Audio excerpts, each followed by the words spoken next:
What the flick, everybody? Homeland 502. I already forgot. Tradition of hospitality. Did you call it Homeland? I call it Homeland. Yes. Okay. It makes me laugh every time. Thank you for playing along. We got to what this season's going to be about there pretty quick. It would appear that Carrie not trusted and hunted. Now the hunter has become the hunted. I hope it's a little more sophisticated than the photos, because these are professional CIA people, and there are 1,000 reasons why that woman, for the exact reasons that it would occur to them.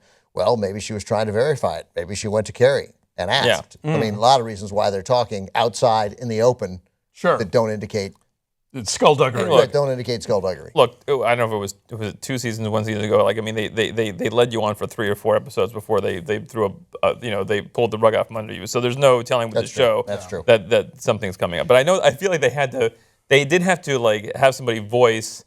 They had to have the guy in Lebanon say, "Oh, so this is just some big CIA thing where they're planting you in the foundation." And she's like, "No." And so this because they had to voice that because you thought, "Oh, maybe she's still working for the CIA," but I think clearly she's not working for the CIA. Now, did you guys watch the new credit sequence?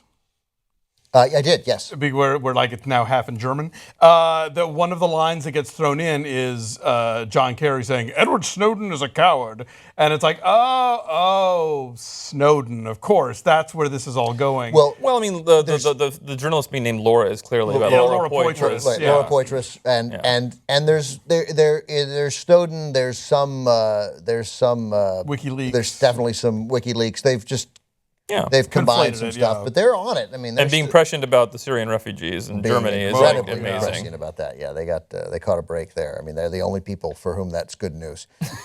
Pat yourselves on the back, Homeland. Yeah.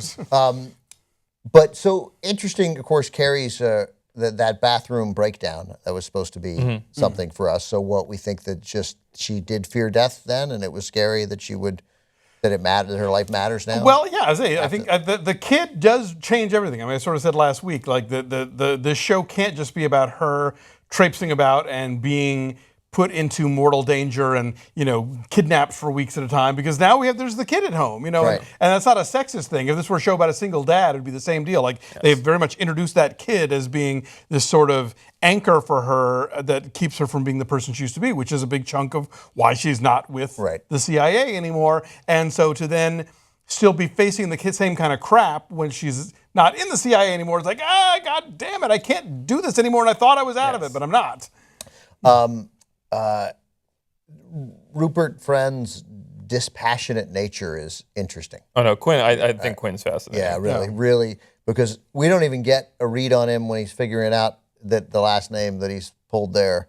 I don't think you're supposed to get the thing and break the code right there. That's in the car. And then go to a second location. I think you should probably make sure if they folled you there. At least he didn't do it at a Sonic or something. Like somebody actually comes to your car. Drink more Ovaltine.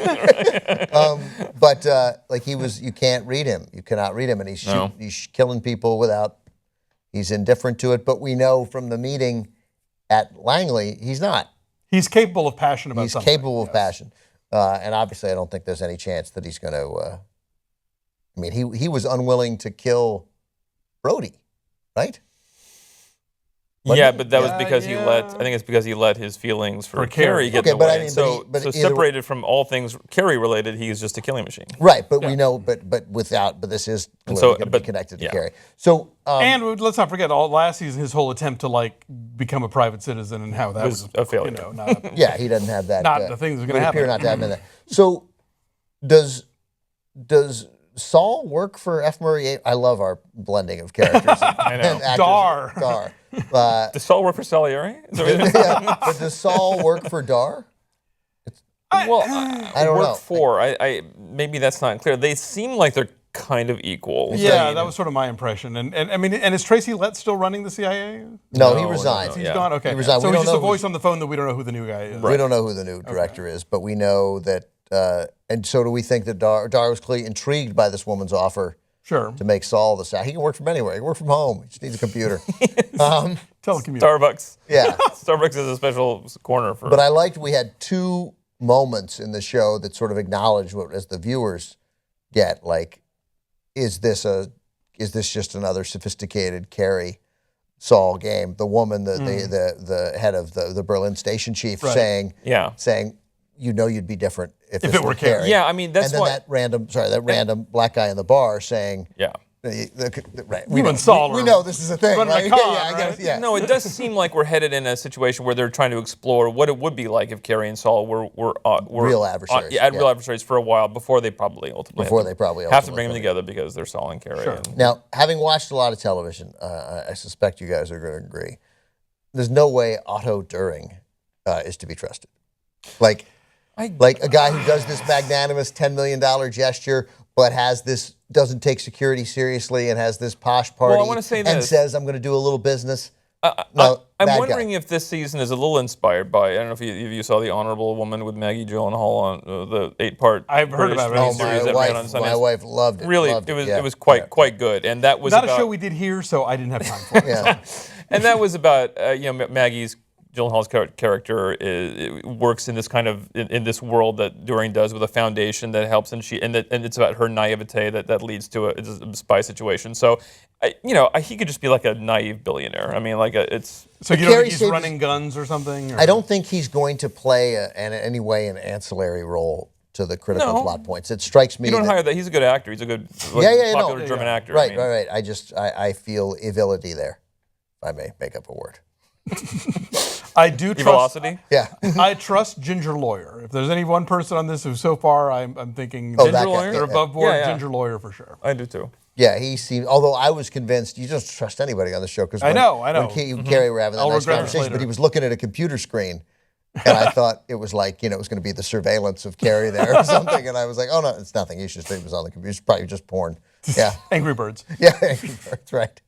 Well, anyway, we'll like you say. Right now, we're set to believe that Carrie's going to be hunted, but you're probably right. She'll be hunted next week, and then halfway through episode 4, no longer hunted. I don't mind teasing everybody. I've seen episode 3 next week, and something very, very, very interesting happens regarding that. Right, it's not a tease to say something interesting happens regarding Carrie. Yes, I will say I thought the whole the leaving the refugee camp, kind of like assault and all that stuff was pretty exciting. That was well done. And a very big sort of set piece for TV, between all the explosions and the rubble and the, do we think we think that was a set? We think the location somewhere. That was advanced. Well, they shot the whole show in Germany, so they must have found a place in Germany to do that. I mean, just like you can film, in Simi Valley, all manner of places around the world out in Simi Valley here in California. True. Germany must have that same situation. It made you respect good security people because that guy was good. I mean, he killed that guy. The bomb didn't go off, and so what? The driver was going to drive right into that